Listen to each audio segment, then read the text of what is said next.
This morning, I had the opportunity to listen to this lecture that I am now sharing with you by Dr. Robert Moore. It resonates deeply with the current climate of fear and unrest following the tragedy in Southport, where 3 young girls lost their lives to what can only be described as evil.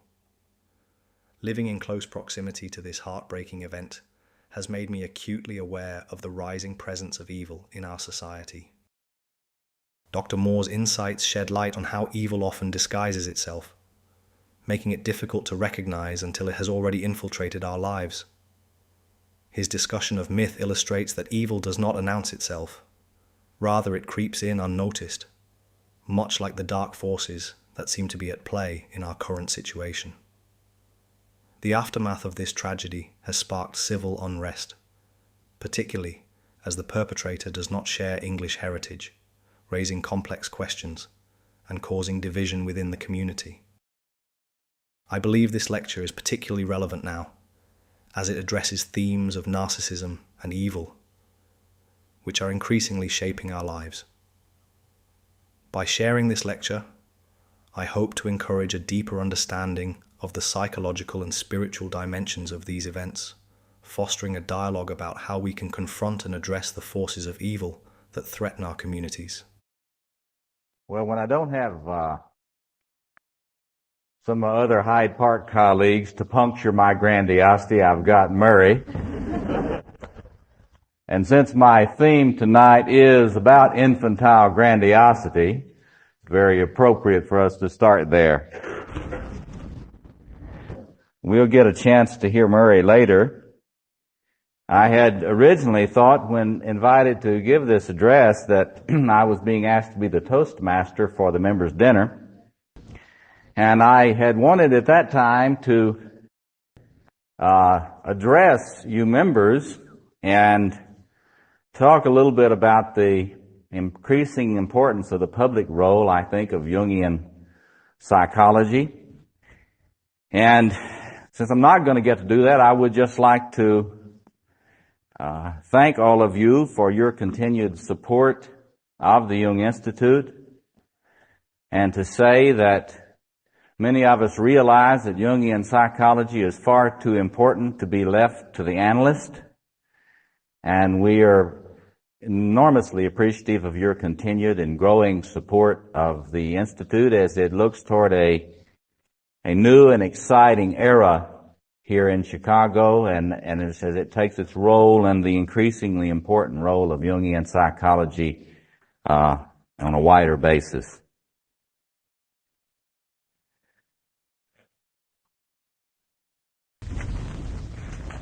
When I was asked to choose a topic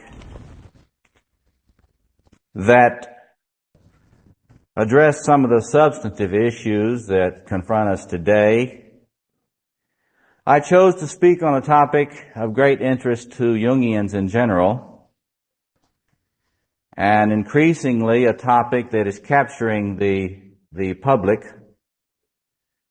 And I gave it this title, The Enemy Within, Narcissism and Human Evil.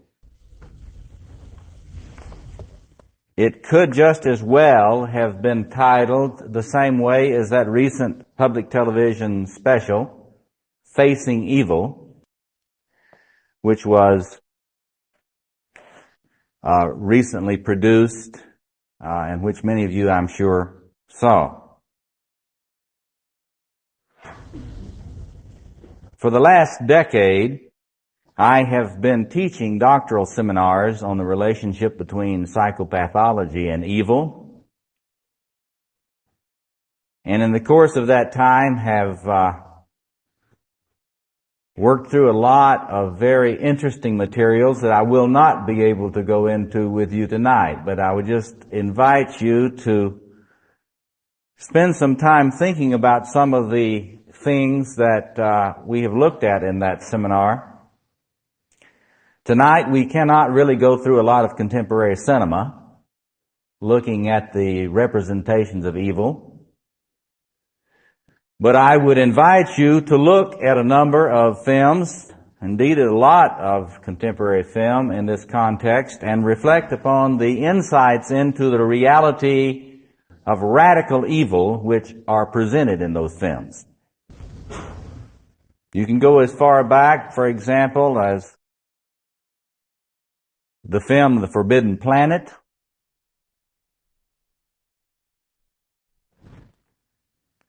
more recent films like The Andromeda Strain,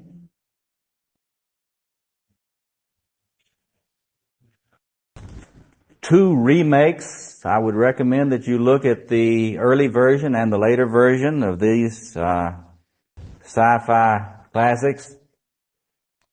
Invasion of the Body Snatchers. I'm a Donald Sutherland fan myself. The Thing, with Kurt Russell especially. Aliens 1 and 2. And of course that Catholic fantasy, The Exorcist. Now, if you don't get lost in the manic defense of your own humor, when you reflect on these films, you will find that if you spend some time thinking about them and what they are trying to talk about, that you will gain a great deal of insight into the human mythic consciousness of what radical evil is about and the kinds of things that it takes to confront it. Another thing that I cannot do tonight, that I often like to do, is to analyze Scott Peck's book, The People of the Lie, looking at its contribution and its decisive limitations on this topic, looking at the way in which he analyzes the nature of evil and attempts to relate it to contemporary psychopathology, and fails drastically and in a dangerous way. I cannot go through each diagnostic category in the DSM-3R and help you reflect upon each of these in the context of the human traditions about evil, although that is a very fruitful endeavor. And I don't really have the time. The staff is enforcing this time very carefully. We're going to get to the booze shortly. We don't have the time to go into each one of the excellent Jungian writers on this topic and analyze their contribution. And from Jung himself to von Franz, and recently the work of John Sanford, all have made significant contributions. What I will attempt to do is to lead you as quickly as I can through a lot of material in which we can outline a little bit of this major human concern, offer some suggestions as to why Jungian psychoanalysis in particular is by far the most adequate psychological resource in both understanding human evil and in mapping some strategies for challenging its powerful hold on the human spirit. I am deeply convinced that this is the case, and I will try in the next few minutes to suggest to you some reasons for that way in which Jungian thought stands out on this topic. You may have seen that television special, Facing Evil. A couple of things are significant about that. It was really the brainchild of a leading Jungian in Texas, Harry Wilmer. And it's significant to me that Jungians are in the forefront of trying to keep human beings looking at the truth about human evil. But the other thing that I found intriguing about this conference and the way it was presented on TV is what they left out when they presented the TV version. Because one of the thinkers that I find the most helpful in addressing the topic of human evil The professor Jeffrey Burton Russell of the University of California at Santa Barbara was one of the leading presenters. You may know his 4-volume series of books on Satan, the devil, Lucifer, and Mephistopheles. It's a history of the concept of evil in the West. But his presentation was left out of the TV special. I find that very intriguing, particularly since it is Jeffrey Burton Russell who has, I believe, one of the most clear senses of the reality of evil and the fact that it is not merely a product of individual human will. Let me read you just a little quote or two from him. I want to recommend him to you and then reflect with you upon his contribution. These are some of his words that were not included in that special.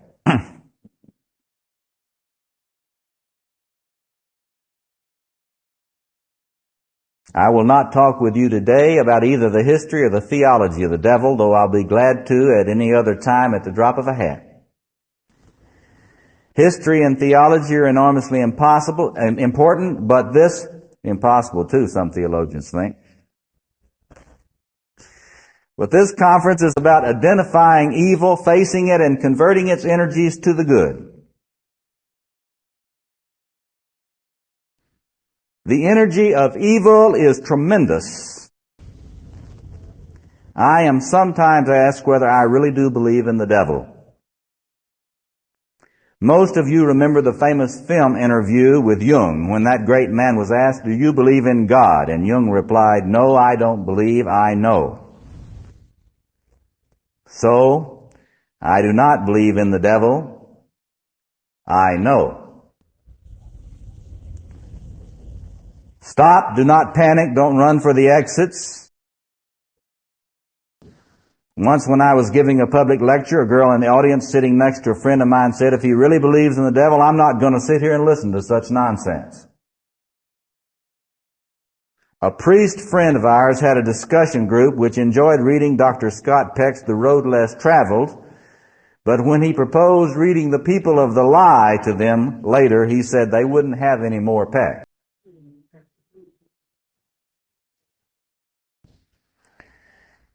And so this address and that which followed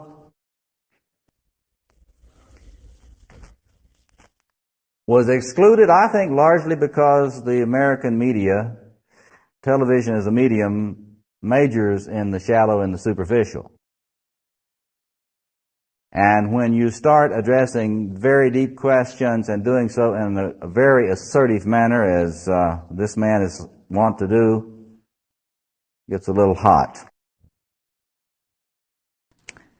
He defined for them what he meant by evil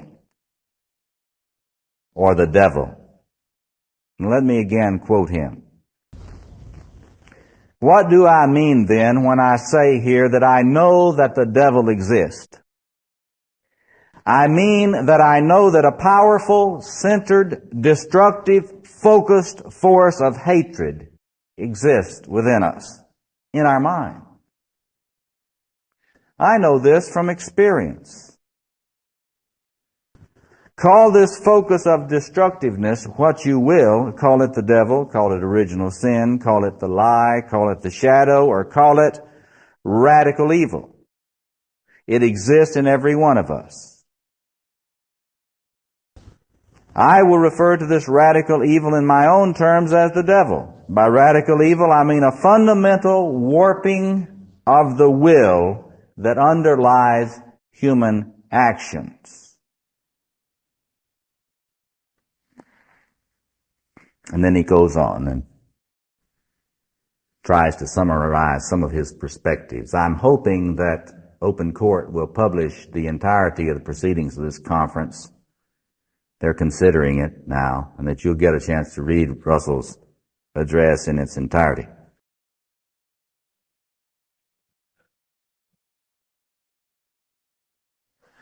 In one of his other volumes,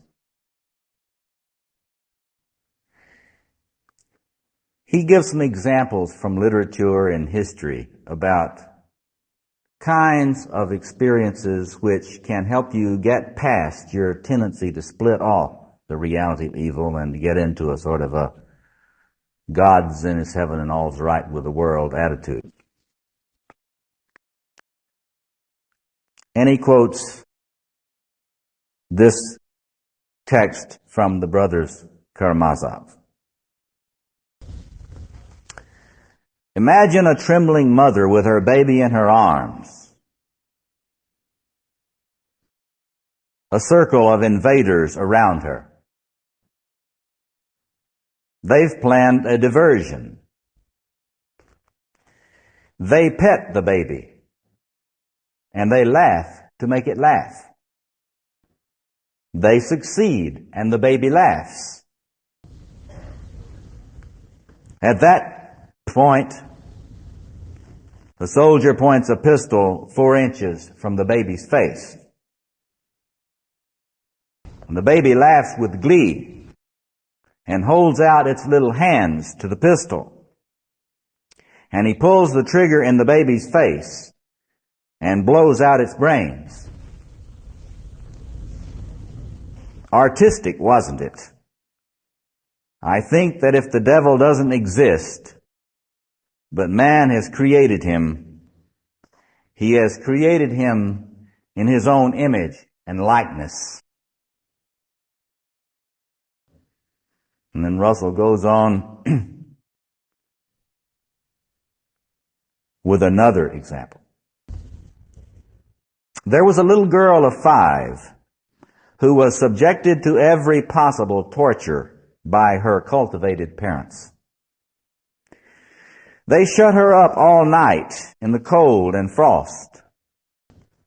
And because she didn't ask to be taken up at night, and so she wet herself, they smeared her face and filled her mouth with excrement. And it was her mother that did this to her. And that mother could sleep hearing the little girl's groans.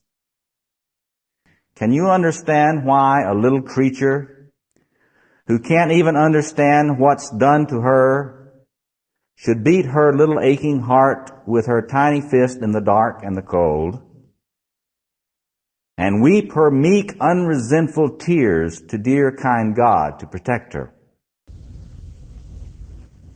Why should mankind know that diabolical good and evil when it costs so much? Why the whole world of knowledge is not worth that child's prayer to the dear, kind God?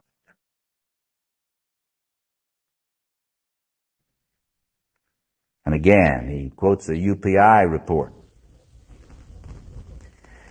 The 16-year-old girl, apparently high on LSD, slashed her wrist and arms and then rushed up to the steps of a Roman Catholic church, poking a razor to her throat while a crowd of 300 people cheered and screamed, "Do your thing, sister." Police called the crowd's cheering disgusting. They were yelling, "Do it, sister. Right on." The crowd cheered when the girl finally fainted and collapsed from loss of blood from her cuts.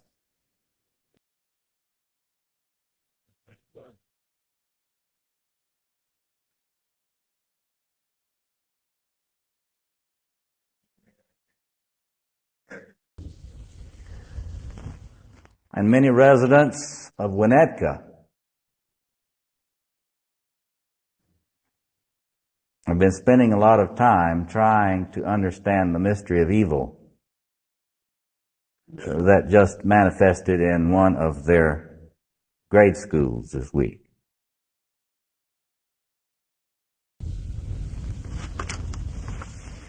We could go on and on with this, but part of the genius of Russell is to challenge us to get by abstractions and generalizations to the human experience of radical evil.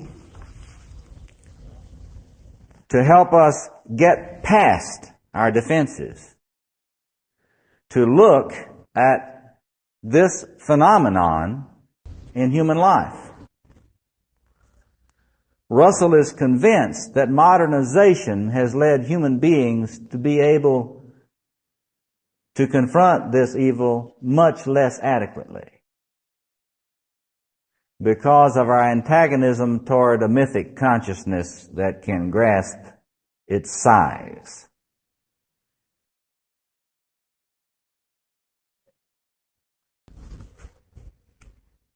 It is part of the Jungian genius that we are not willing to turn aside from the resources of myth in coming to terms with the truth.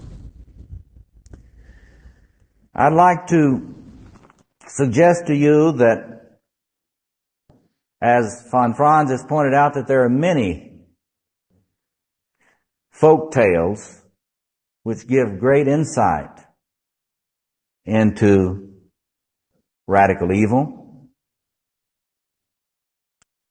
The one that I want to talk with you briefly about tonight is one that many of you may not know. It is one that I lectured on recently in the Oak Park series. It's a Peruvian tale entitled The Snake's Lover. And this tale, better than any that I've seen recently, captures something about the essence of narcissism and human evil. Let me just briefly summarize this tale and some of the points about understanding radical evil which it, among other folk tales, illumines. A young girl is doing her job as a keeper of the flock, and she is alone in the hills and meets a stranger that is very charming. She falls in love with him, becomes his lover, and soon wants to take him home with her. Fearing her parents and the community's response, she smuggles him in to the household. And he tells her to scrape out a little hole that exists in the foundation of the house so that he can have a place. And so dutifully she scrapes out this hole in the foundation and makes him a place. And by night they are together, and she experiences him as a great love, when in fact he is sucking her blood. The hole in the foundation gets larger and larger, and the bloating of the snake increases. And soon the family and the neighborhood begin to realize that something is amiss. The girl seems not to be well. And they go and they consult the sorcerer. And the sorcerer tells them that they must look very, very carefully in the home because a presence is there that is not human. And so they do this. And indeed they realize that they must have a large amount of help to confront this alien thing. And so they gather all the men of the community, and they take their machetes. And understanding, as they do out of their tradition, the nature of this alien, they understand that the girl will not want anything to happen to the alien, even though it is drinking her blood and will kill her eventually. And so they have her go away on a brief trip, and then the community comes into the house, uncovers the snake, and all of the men of the community together challenge this being, and with great difficulty kill it. With great difficulty kill it. The young woman aborts a pregnancy, and many, many little snakes are also killed by the community. And soon, the girl is well again and marries, and as the tale would have us believe, lives a happy and fulfilled life. This is a mythic motif that von Franz has picked up and that many myths treat, and let me just highlight a number of the points that are made in this and many other mythic representations of radical evil. First of all, let me talk about possession. Then let me talk about exorcism or liberation, and elements that you may find in each. First, possession. Radical evil always disguises itself. It never presents itself as radical evil. One of the things that the scholars of the Holocaust point out is that there never was a time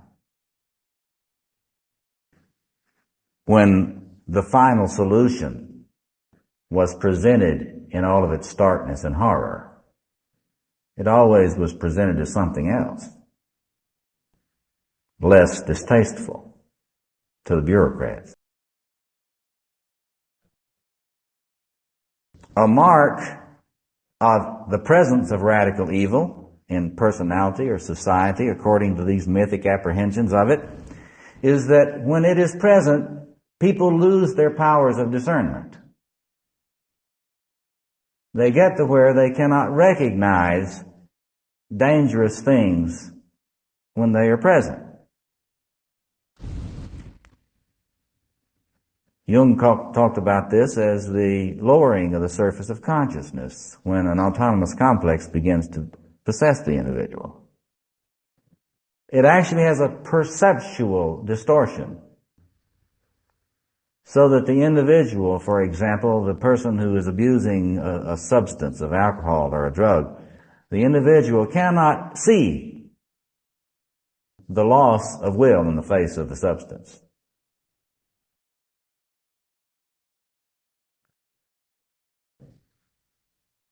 I would like to say, based on some of my studies, that one of the things that happens is that the archetype of the warrior is rendered useless, because one either cannot access that archetype in the psyche in terms of being able to mobilize energy, fire, light to address the enemy, or the power of that archetype is directed toward an enemy that is not the most dangerous enemy. But in any case, the archetype of the warrior is rendered ineffectual. It's the kind of thing that you see in cancer and in AIDS and in other similar diseases when the body cannot recognize the enemy. The body loses its capacity to see what is enemy and what is not.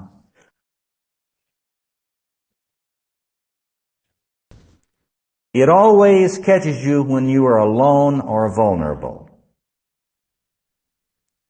And of course, today we would talk about narcissistic vulnerability. That is to say, archetypal evil or radical evil will catch you and be able to gain strength in a personality precisely when that individual is carrying the most wounds. And so it may not be a particular wound or particular experience that is the organizer of the destructiveness, but it is that which unlatches the door makes it easy for this kind of destructiveness to come in. You think of what happens when child sexual abuse starts in a family. And then you think of all of the snowballing effects of destructiveness that begin to move in that family and then for generations thereafter. It always comes inside the house, and the mythic apprehensions of evil always make it very clear. This point is presented time and again in the myths of evil. That is to say that before you're aware of it, it's already in the house. Before you're aware of it, it's already in the camp. You can't set up your perimeter at the edge of the camp, because by the time you know that the thing has arrived, it's already infected someone in the camp. It always erodes the foundations. Now that's a fascinating image. Foundations of what? Foundations of order and social living. And it always does it in such a way that operates a lot like termites. That is to say, you don't know that the foundations have been eroded until some crisis occurs when you need them to be strong. And then you can tell that something has happened to them. It multiplies itself on your energy. A lot of little snakes are being made. That theme comes up time and again in literature, from Rosemary's Baby. And you just think of all the other films and all the other books and all the other tales that pick up that theme. It always uses your creativity to multiply itself, your lifeblood. But most of all, and powerfully represented in this tale of the snake's lover, is that it takes your love, it captures your love, and it turns your love into a force for death. In other words, necrophilia. After studying this material for quite some time, I have realized that the early Freudian interest in necrophilia was extremely important, and that we have lost a sense for the importance of understanding that love of death. And that we must get back at some sense for trying to address what it was that Freud was seeing when he was looking at that, and the early Freudians. But radical evil turns your love, your very eros, your very lust for life, into a force that will destroy you if someone does not come to your aid. And what about the marks of exorcism or liberation, which we see in this tale and many of these other sources? Well, first, it requires an appeal to the community, to other people. You cannot get out of this by yourself. That is, once this kind of virulent evil enters one's life, one needs a community with its ritual process to help one cope with it. Does that mean individual psychotherapy is not enough? Absolutely right. Period.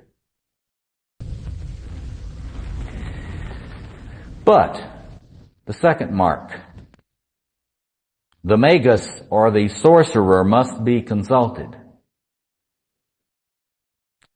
That is, human communities have always had individuals who understood about trans-egoic or transpersonal evil, who had what the specialists in spiritual direction talk about as some skills in discernment.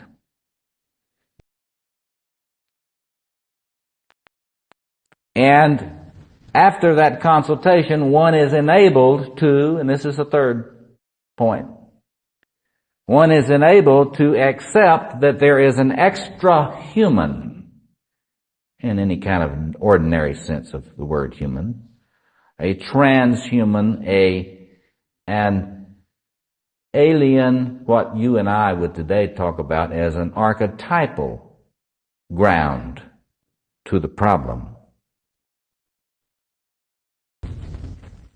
But it's not enough merely to acknowledge that the alien must be exposed, because it always hides from the light. In all of these mythic presentations, it always hides from the light.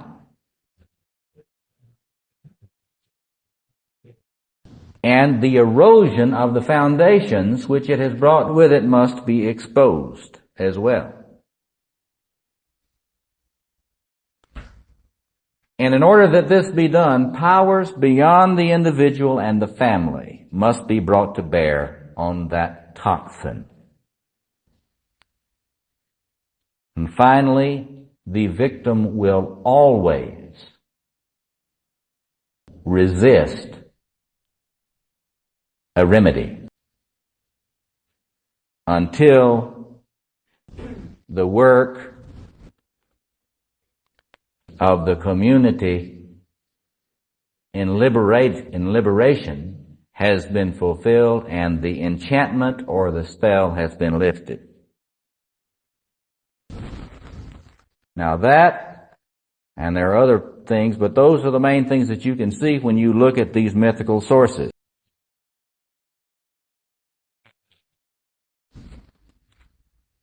If I had time, I would spend some time at this point going through contemporary understandings of pathological narcissism and looking at the ways in which this kind of radical evil that we see in this folk tale gets talked about in the psychological and psychoanalytic literature today as narcissism, pathological narcissism. And I would use Kohut, Adler, and Jung in focusing on the reality of the grandiosity in human life as an entity, a system, a complex, an organization which is present, can be observed clinically, and which functions in each of us either to possess us or to oppress us, or sometimes a combination of both. One of the things which you will notice about infantile grandiosity, if you're honest, is that it never stops being a problem for you. Ever. And we either find ourselves beaten down by the grandiosity of our self-criticism. How many times in the last week have you told yourself what you should have accomplished but didn't? How you should have done it better, faster, or more perfectly? That is the grandiose self-organization attacking you. And if you're lucky enough to be a narcissistic personality disorder and identify with the grandiosity, then you can feel wonderful, Mr. Wonderful or Miss Wonderful, God's gift to the world, and feel that you deserve to be adored all the time. Of course, then one is always humiliated all the time with all of this lack of adoration one gets from one's spouse.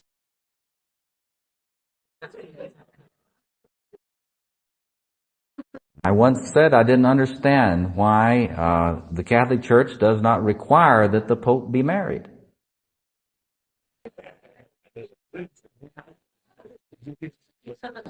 There's nothing like marriage to help you deal with infantile grandiosity. Those of you that are planning on getting married, I know there are some newlyweds to be in this audience. You'll know what I'm talking about later.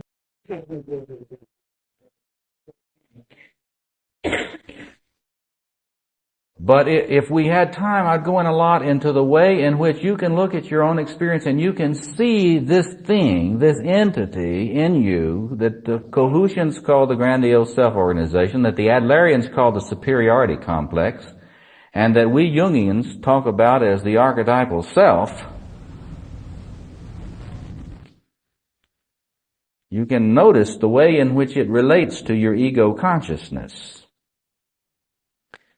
Now you are possessed by it and you think you are it, but you don't know it. And then you are oppressed by it and you think that you are the one that is criticizing you. One of the things that I find most important in analytical work with individuals and helping them to learn discernment of the spirits. So when they hear this voice telling them that they ought to really be dead, they don't deserve to live because they are so inadequate and such losers, such unproductive and uncreative and imperfect people, that they learn to ask what voice that is. Whose voice is that, anyway? And taking cues from the history of spiritual direction, and you put it in mythical terms, that's the voice of His luminous majesty. In mythic terms. In contemporary psychoanalytic terms, it's the voice of your infantile grandiosity. But the dangers today of oppression and possession by this arrogant being in the human psyche is as real today as it ever has been in human culture, and it is far more dangerous today. Because our capacities for destruction have gotten far more effective.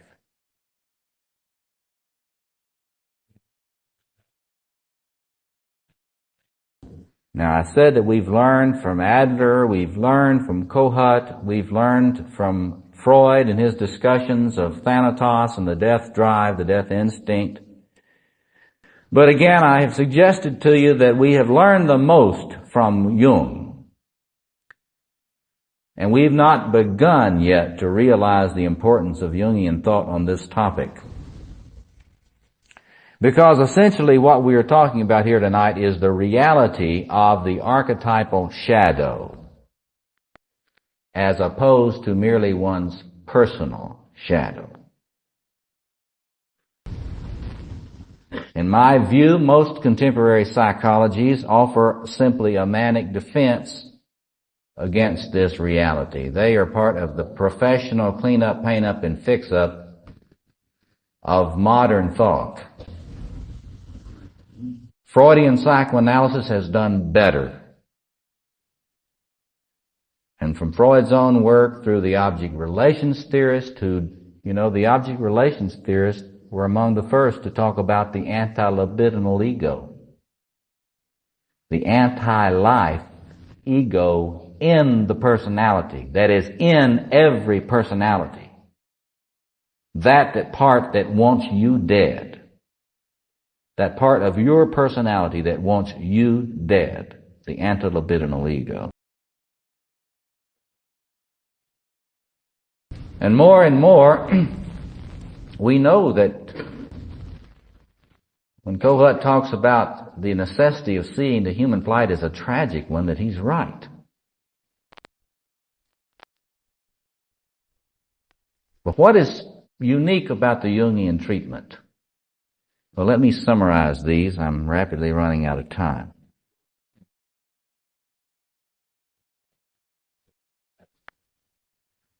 First of all, simply building in to the center, the core of his thought, the necessity of facing one's own personal evil through the task of facing the shadow. The way to individuation is through this encounter.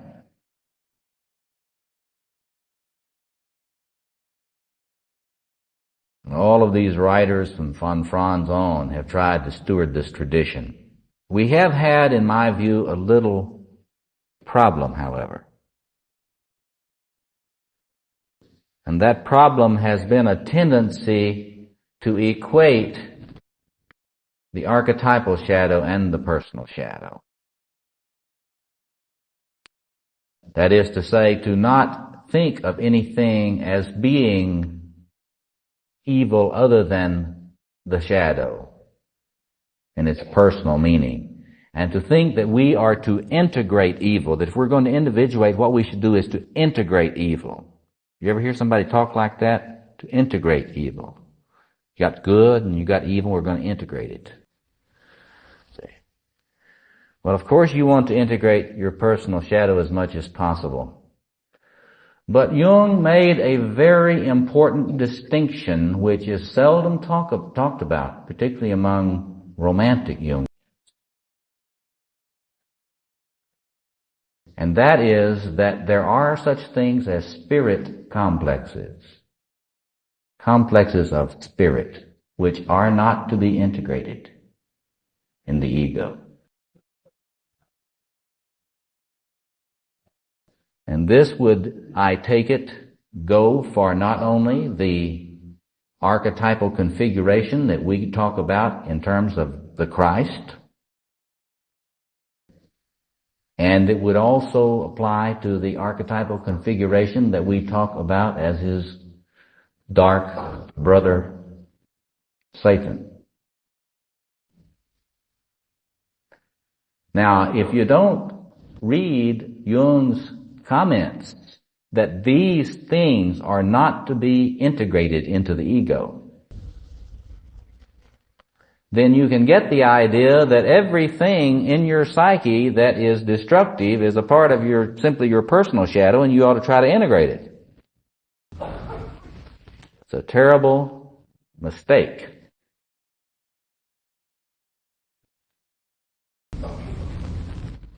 The archetypal self, if you read Ion, has this tension in it between Christ on the one hand, the image of Christ, and the image of Satan on the other. We have tended to talk so much about the archetypal self as the source of order and all that is good and redemptive in personality, and we have neglected the side of the archetypal self which is the author of chaos and destruction. Now, if we begin to look more carefully at that, and we remember that spirit complexes are not to be integrated, but that they exist and have an agency of their own, then we are not likely to get into this romantic inflation, which is very typical of many of us. That is to say, I'm going to borrow a Cohoosian phrase, I'm going to transmute and internalize this evil energy. I'm going to transform it in my being. You know, a lot of people are into shamanistic fantasy. You know, shamans these days are a dime a dozen. You know, I'm a shaman. You know, I had a workshop with Michael Harner. They got this idea they're going to take this in and transmute it in their being. Well, that's a very dangerous fantasy when it comes to the organizations in the psyche that Jung was referring to in Ion. But there is also a negative inflation that comes with this. Not just the sort of pseudo-positive inflation of the romantic idea of taking all this into yourself and integrating the shadow, this archetypal shadow. There is the negative inflation of assuming from the standpoint of your ego that you are responsible for all the destructiveness in your life. Out of your ego. That is to say, this is what you're left with. I mean, for example, if you're Freudian. Because there are no archetypal grounds for destructiveness in a Freudian point of view. And you are to work out your salvation out of your human ego, and there is no understanding of any elaborated understanding of the forces of destructiveness which you have to deal with as a human that are not personal and not to be blamed on your personal mother or your personal father.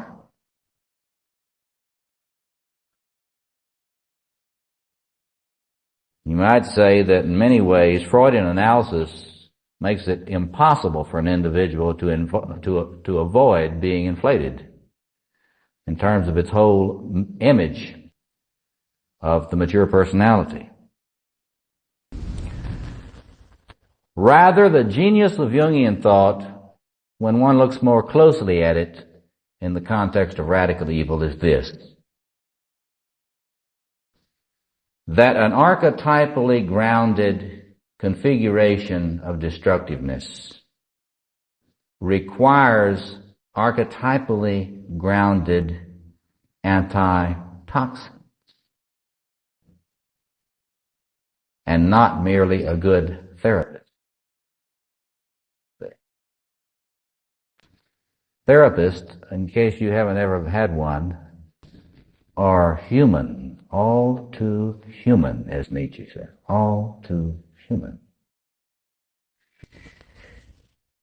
And if we take this necessity of an archetypal counterbalance to archetypal evil, then several things follow.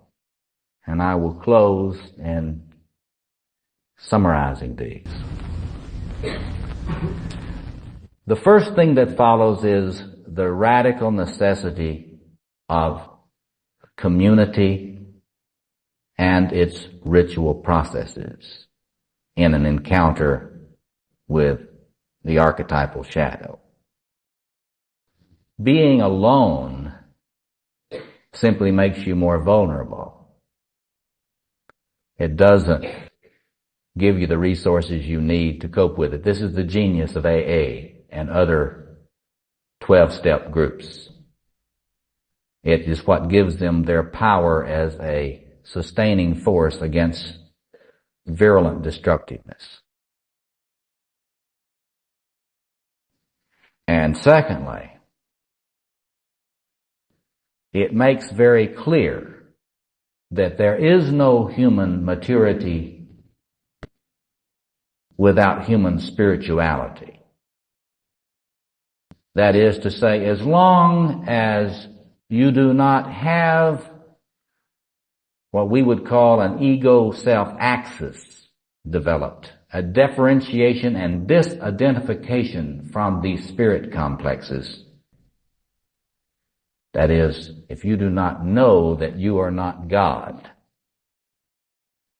then you are crippled at the outset in opposing destructiveness in your life. Jungian thought is the only human psychology which has built into its meta-theoretical foundations the understanding that there must be a concerted, disciplined cultivation of a connection to a trans-egoic center. We call that the cultivation of spirituality. Human race does not have a chance as long as its idolatries are so easily disguised and the archetypal dimensions of the destructiveness we face we face are not made very clear, and that the task which we face of trying to avoid nuclear holocaust is not seen as what it is, a deeply spiritual one. And so there is no answer in simply individual psychotherapy. That process must be related to the wider human, even planetary community. This is part of the genius of Jungian psychology. It is no accident that you are gathered here tonight as the members, the lay as well as professional members of the C.G. Jung Institute, and that throughout the world people gather to form a community of understanding out of this school of thought, and that is not the case with other schools of psychology. The affirmation of community, which you represent and embody in your presence here tonight, is a very loud testimony to the recognition in the heart of Jungian theory of the importance of the solidarity of human beings against these archetypal powers that would love to see us destroy each other. So I thank you for your presence, and I hope that you will enjoy your time together tonight and celebrate what we, both lay and professional Jungians, are building together in this institute and in other institutes around the world. Thank you very much.